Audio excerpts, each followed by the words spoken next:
Baik, assalamualaikum warahmatullahi wabarakatuh. Pada pertemuan kali ini kita akan membahas mengenai aturan pencacahan dengan subbab aturan penjumlahan dan aturan perkalian.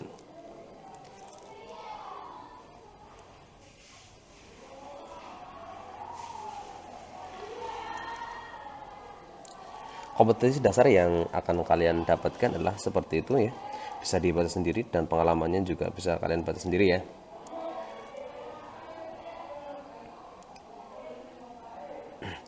Perhatikan ya, plat nomor kendaraan bermotor di Indonesia menggunakan kombinasi 4 angka digabung dengan 1, 2, atau 3 huruf di belakangnya.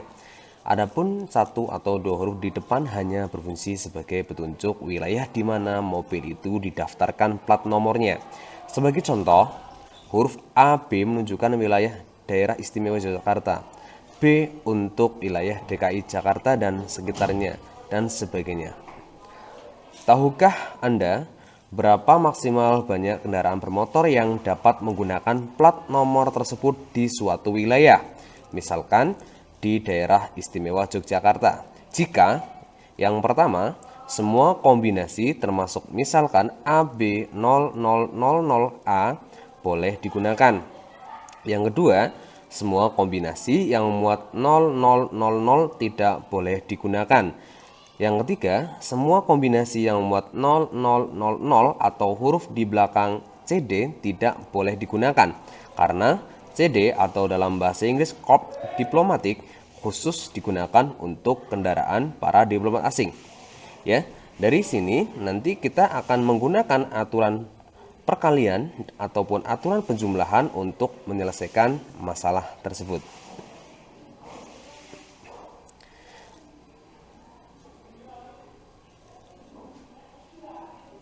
Yang pertama, kita akan membahas mengenai aturan penjumlahan dan aturan perkalian.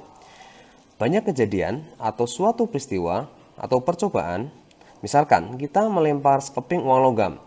Yang pertama, hasilnya mungkin adalah muncul gambar atau kita sepakati dengan G ya, atau angka kita sepakati dengan A, dan keduanya tidak bersamaan. Jika S melambangkan hasil yang mungkin, maka S itu anggotanya adalah G dan A.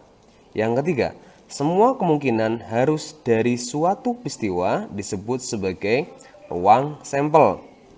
Yang keempat, setiap gugus atau suatu ruang sampel disebut titik contoh. Jadi, banyak titik contoh dalam S adalah 2 yang ditulis dengan NS sama dengan 2. Apabila kita melemparkan sebuah dadu berisi 6 mata dadu, maka semua kemungkinan hasil yang muncul adalah S-nya adalah jelas anggotanya adalah 1, 2, 3, 4, 5, 6 dengan jumlahnya adalah 6. Aturan penjumlahan. Apabila suatu peristiwa terdiri dari N tahap yang berurutan, di mana peristiwa pertama dapat dilakukan dengan R1 cara yang berbeda, dan setiap cara ini dilanjutkan dengan peristiwa kedua yang dapat dilakukan dengan R2 cara berbeda, dan seterusnya hingga peristiwa ke N yang dapat dilakukan dengan Rn cara berbeda, maka peristiwa tersebut dapat dilakukan secara bersama-sama dengan R1 dikalikan R2 dikalikan sampai dengan Rn cara yang berbeda. Biasanya untuk aturan penjumlahan digunakan untuk beberapa kejadian yang tidak sekaligus terjadi atau berupa pilihan ya. Diingat ya, untuk aturan penjumlahan biasanya digunakan untuk kejadian yang tidak sekaligus terjadi atau berupa pilihan. Contohnya, Mbappe akan membeli sebuah mobil di sebuah showroom yang menyediakan 3 jenis sedan, 4 jenis mobil SUV, dan 5 mobil MPV. Berapa banyak pilihan Mbappe untuk membeli mobil? Tentunya di sini Mbappe akan membeli sebuah mobil ya. Hanya membeli sebuah mobil dari apa? Dari 3 jenis sedan, 4 jenis mobil SUV, 5 mobil MPV. Jadi yang dimiliki atau pilihan yang dimiliki oleh Mbappe ada berapa? Iya benar sekali ya, 3 ya.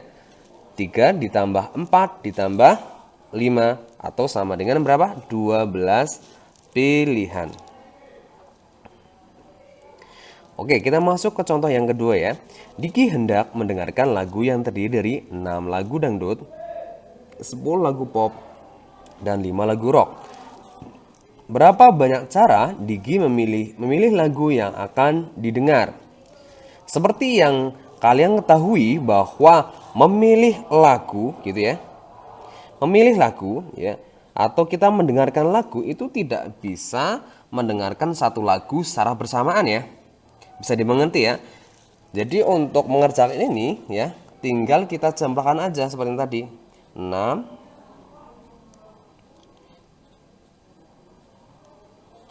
ya.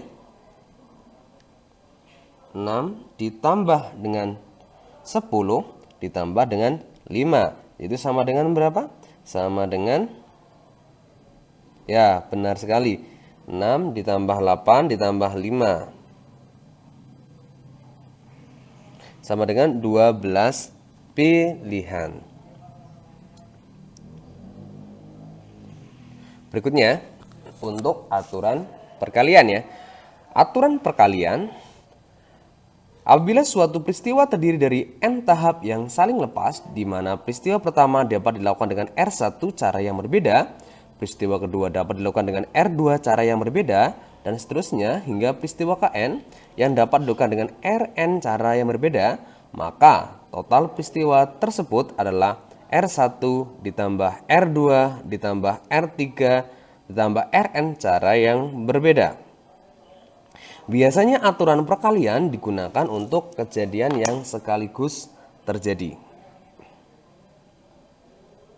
Ingat ya, aturan perkalian biasanya digunakan untuk kejadian yang sekaligus terjadi. Oke, contoh soal. Mejuer memiliki 3 baju dan 2 celana. Berapa banyak cara Mejuer memasangkan baju dan celana yang dimilikinya?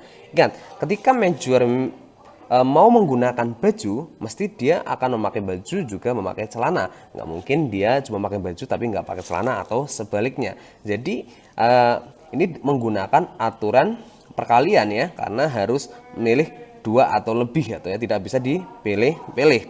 Maka dari itu kita juga bisa mengerjakannya dengan menggunakan diagram pohon ya, seperti ini ya. Nah, misalkan yang dimiliki oleh Mejuer atau bajunya kita misalkan dengan B1 ya, terus ada lagi dengan B2 dan B3 gitu ya. Untuk celananya nanti kita misalkan dengan C1 dan C2 ya, karena hanya ada 2. Maka misalkan kita masuk B1 nanti bisa dipasangkan dengan C1 dan C2, yaitu nanti pasangannya B1 C1 B1 C2.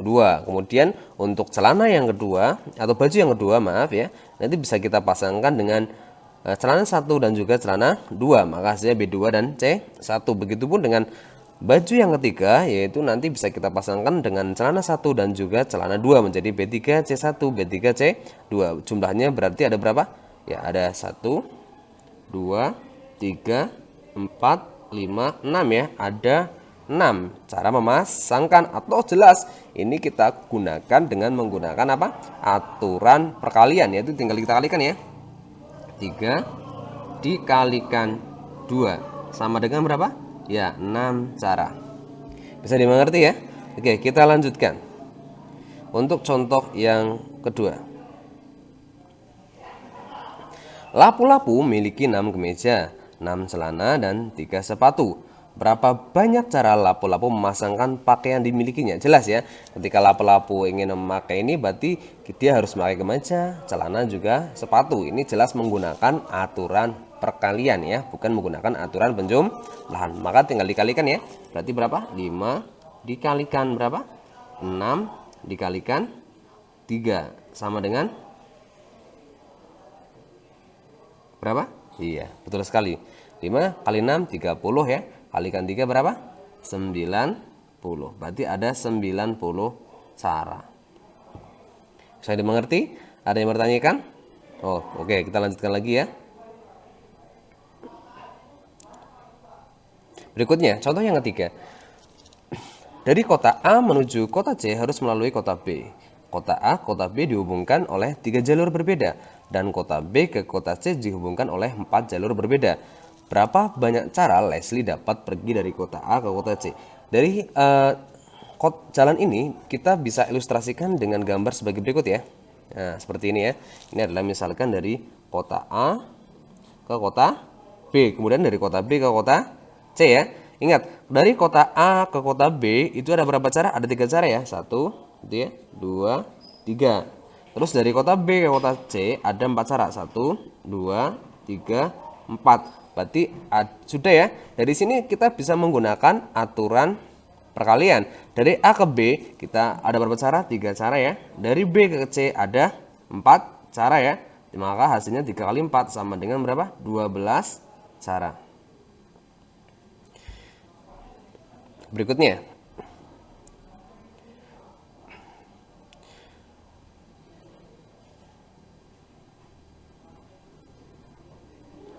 ini untuk evaluasi ya. Nanti kalian bisa mengerjakan melalui Google Classroom ya, yang sudah Bapak share. Jadi nanti silakan kalian kerjakan dan dikumpulkan melalui link tersebut. Terima kasih untuk pertemuan pembelajaran hari ini.